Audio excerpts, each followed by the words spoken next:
अस्सलाम वालेकुम नाज़रीन, सिंध ऑनलाइन टीवी में भलीकार आवां मोहम्मद पवार शामिल करूं था हिन वक्त जी खबरों।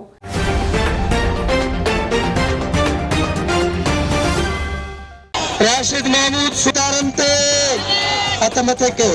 राशिद महमूद सूमरे ते हमलो कंदड़ जवाबदारन ते। नाज़रीन, गंडियारो में JUI अगवान राशिद महमूद सुमरो ते हमले खिलाफ JUI पारा मौलाना रमजान खास के लिए मौलाना हुसैन, मौलाना अब्दुल समीर रहीमला ऐं ॿियनि जी अगवाणी में एहतजाजी मुज़ाहिरो कयो वियो। सिंध ऑनलाइन टीवी जी रिपोर्टर असद जाफ़री जी ख़बर मूजिब एहतजाज कंदड़नि चयो त मौलाना राशिद महमूद सुमरो ते कातिलाणो हमलो कयो वियो आहे, जंहिं ते JUI कारकुननि में ताव पखियल आहे। हुननि मुतालबो कयो त मौलाना राशिद महमूद सुमरो ते हमलो कंदड़नि खे गिरफ़्तार कयो वञे, ॿी सूरत में सख़्तु एहतजाज कयो वेंदो। वधीक खबरुनि ऐं अपडेट्स जे लाइ ॾिसंदा रहो सिंध ऑनलाइन टीवी।